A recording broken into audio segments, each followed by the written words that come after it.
Ang hinanap sa mga tao, of course, they're looking for blood of the contractors involved, but they're also looking more than that for justice as far as government officials are concerned, and which is, of course, the bigger, the more primary concern of the Ombudsman. People who are in office, people who are in power, for example, members of Congress or the Senate, down the line. So maliban po sa pag-file mga kaso against contractors, ano po ang status dun sa pagsasampa ng mga kaso against people in the legislature who, not just with conflict of interest, because kasi conflict of interest parang 6713 lang yan eh. More than that is... Hindi, you cannot say that anymore. Kasi dito, you have people who were holding major positions in the House, who became contractors themselves. Yes, sir. In their own districts. Kaya, iba na ito. Iba na usapan to. Wala na talagang delikadesa. Delikadesa flew off the window. Yes, sir. Diba? Yes, sir. So you cannot say it's so simple. We have to get the modus operandi. We have to get the list of contracts. We have to rebuild all the data for us to be able to lay down a proper case. We have to gather the evidence. Pero andyan talaga, you're talking about billions now. Hindi na siya mere conflict of interest. You're talking about billions being lost by government to conflict of interest. But I guess what you're saying is mababaw lang yung conflict of interest charge. We Yes, want to sir. see Yes, sir. plunder. Malversation. Malversation. It's possible to be plunder, Ami. Possible yan. But it really depends on the evidence. Kung malversation, kung conflict of interest, whatever it takes, whatever legal provision is needed to convict people, we will do it. Can this case... If we have to get them by tax evasion, we will get them by tax evasion, but we will do it. But can this investigation succeed?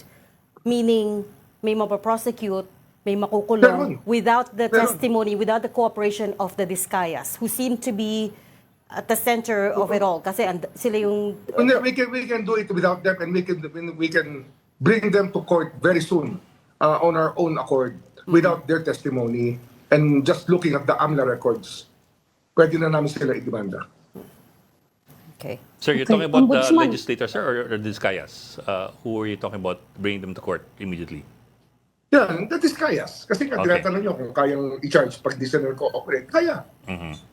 Kaya naman. Hindi, pero yung buong kaso, mabubuo ba siya, sir, if kahit walang cooperation ng Segment by segment, ang mahalaga is we're able to get them for something so big that we will be able to recover a lot of money from them for the government. Yun talaga yung aim natin dito, yung restitution and retribution. Dalawa yan eh. Hindi lang naman yung restitution lang yan. Yung retribution, paano? Wala na? Wala na. Pag sinuli ang pera? Hindi. Sir, the other question on everybody's mind is Zaldy Co. I mean, he's still out in the wind. We don't know where he is. What's our position as far as he is concerned? Ano man pwedeng ihabol sa kanya at this particular point? Is there anything substantial already that can be filed against him for any violation at all? Meron. From the testimony of Alcantara, meron na siyang direct dealing with Zaldy Co. So it can happen already. No. How far are you... So pag ganun, pwede ipa-cancel yung passport na niya kapag meron ng Possible na. Pagka may kaso na, pag nakasampa na yung kaso, yun ang batas natin eh. We cannot cancel passports without proper purpose dapat. Yes, sir. I think that's what people are waiting for eh. Kailan magsasampa ng kaso kasi medyo matagal na rin, several weeks already since he left the country. Since he responded to Congress, to the new House Speaker, saying that he will not be coming back. I started working on this as DOJ, and I'm on my third day now in the Ombudsman's office. And it can be done. There's a continuity naman eh sa investigation nito. And imagine it only happened because of the conflict because of the issue of protected witnesses that arose from the Senate hearings. Kaya kami na-involved dyan. Of course, the President also instructed us later on to start investigating, to help investigate this mess. Because at that time, the Ombudsman's office was not yet moving or could not really be spoken to about this matter. And when I asked them about their output when I arrived, parang halos wala pa. Sa kapag may case na sa kanya, Ombudsman, pwede na siyang, you can ask for help na from Interpol, Of course. Or do you have to wait for an arrest warrant? Of course, we need that. Blue notice pwede na eh. May blue notice is May blue actually within the community. nag-uusap-usap na yan. Pero ang red notice talaga ang kinakailangan para pwede natin arresto. Are you... Cambio lang akong konti, Ombudsman, wait, kasi sorry, pinag-usapan Ami. yung SALN ngayon eh. Wait, Ami, sorry. Close ko lang yung... Linawin ko lang. Ami, sorry, close ko lang yung conversation about Zaldy Co. Ano yan? Yeah. Nakalimutan ko tuloy.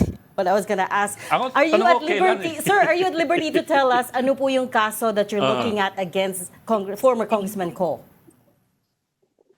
Malversation. Malversation.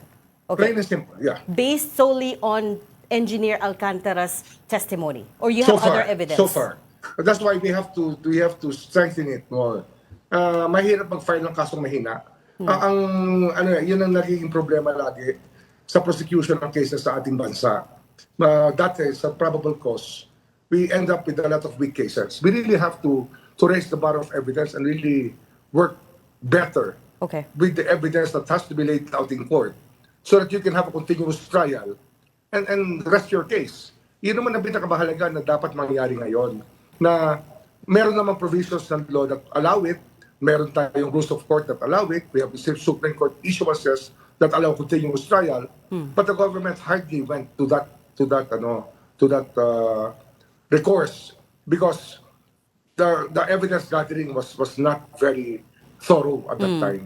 So ngayon, I think that we are about to embark on a new era in prosecution. Yun talaga ang kinakailangan gawin niya.